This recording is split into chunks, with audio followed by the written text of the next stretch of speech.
यथोर्णनाभिहृदयाद् ऊर्णां सन्तत्य वक्रतः तयाभिरुत्त भूयस्तां प्रसत्य एवं महेश्वरः. Here the Brahmana is telling what he has learned from a spider. Yatho urnanabhir hridayad yatha, just as urnanabhi. Urnanabhi is a name used for the spider. Hridayad. Now hridaya literally means the heart, but hridaya also means generically oneself. Now I am speaking this from my heart. But that doesn't mean that the sound is coming from the heart. The sound is coming from the voice, which is activated by the brain. So, but it is said that when we we say I am speaking from the heart, that means I am speaking from the core of myself. I mean it.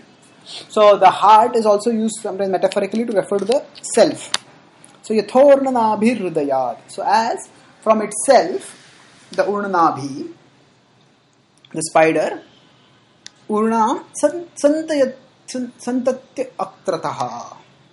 So, urnam is thread, santatya is expanding vakrata. So, just as the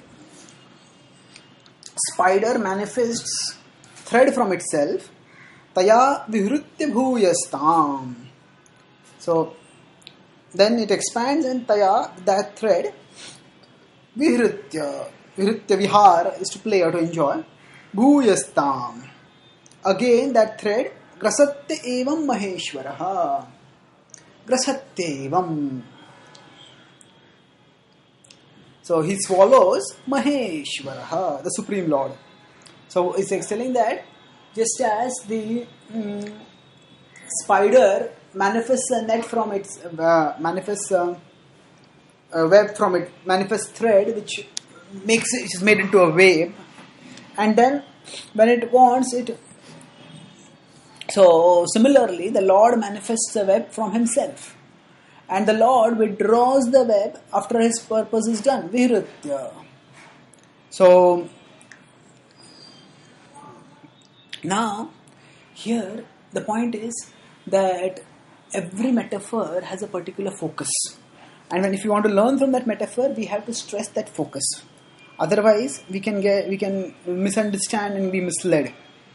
So, what is the focus of this particular metaphor at this particular time?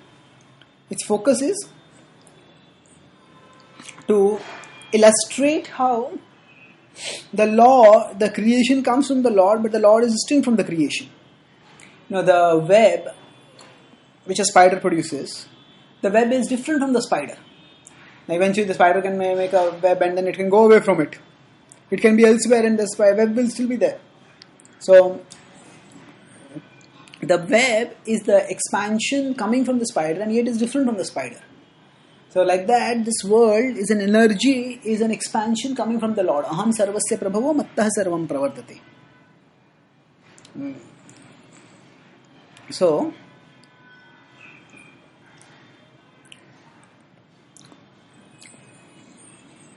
it is actually going to, the point is that the Lord manifests everything, and then when everything is over, then He withdraws everything.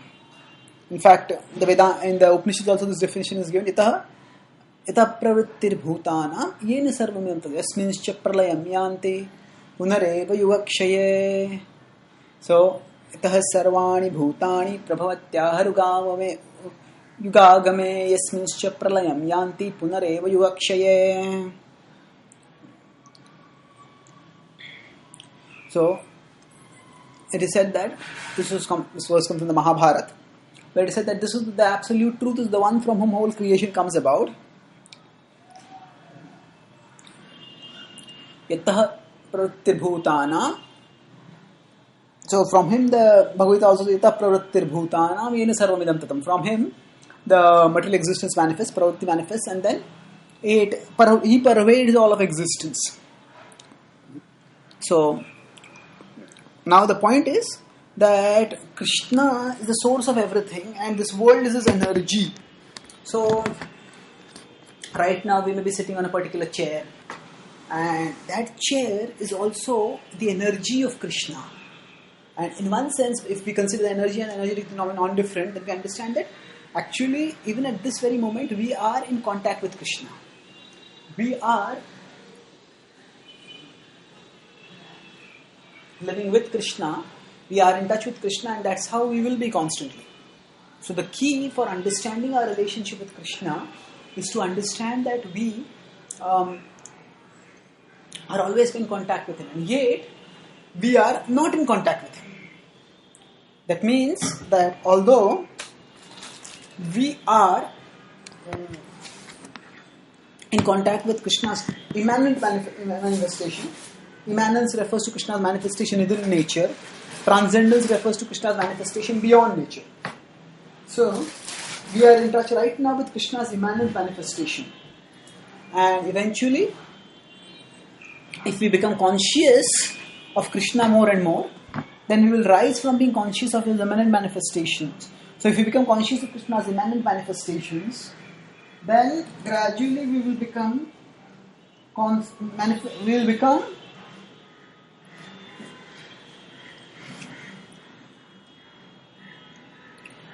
of His transcendental manifestations. That means we will move from immanence towards, we will move from the awareness of His immanent manifestation towards awareness of His transcendental manifestations. And gradually we will attain eternal life thereby. So, the important point is to recognize that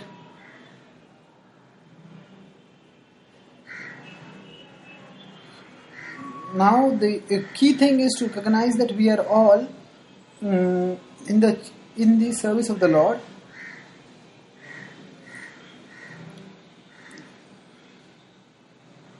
Now, the important thing is to recognize the relationship of the Lord with the world, and that relationship is inconceivable yet relishable.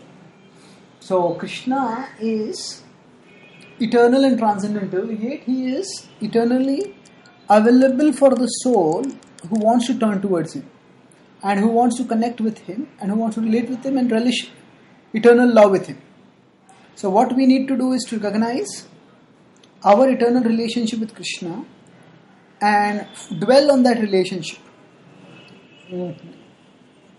So what we need to do is, if we try to see how beyond the vicissitudes of material nature, Krishna is always available for us. Krishna is always waiting for us, and just like a bird, like a say insect of prey gets caught inside the net and inside the web and is helpless. So now we may say, is it like Krishna, the spider creates a web to consume? So is it that Krishna creates a web like that to consume us? Not exactly. The point is that the Vedic culture is not divorced Krishna from the negative part of material creation. No, there are verses which say that aham grasatya, that I am the consumer also. So Gasishnu Prabhavishnu cha, the Bhagavatam 13th chapter says that Prabhavishnu is I am the creator, Vishnu is I am the maintainer, and Grasishnu is I am the devourer also. So the act of destruction is also seen as a manifestation of the divine. We have Brahma, Vishnu, Mahesh who are considered three Guna avatars. So Mahesh is also a Guna avatar, and he is also considered to be a particular manifestation of the Supreme, a Guna avatar, who actually accommodates the living entity, whose desires, who executes who implements or manifests the impermanence of material nature by his actions. So, it is not that the Lord desires things to be destroyed, it is that the soul desires to be placed in an arena whose nature is destructive, which by nature is destructible, and that's why the soul suffers. So ultimately we could say that everything is by the Lord's sanction. That is true, but the important point is to recognize that that the responsibility for coming under something is the living entities. But critical for us, rather than getting sidetracked into the example of the prey which gets caught in the spider's web, what we understand is The web may be there, web may not be there, but the spider exists independent of the web. So like that, this material existence in which we may get entangled, that is there, but that is there sometimes, that is not there sometimes. So beyond that, the Lord exists eternally, and He should be the goal of our life. And when we make Him the goal of our life, then we attain lasting fulfillment. We attain liberation from material existence, and we attain eternal happiness. Thank you.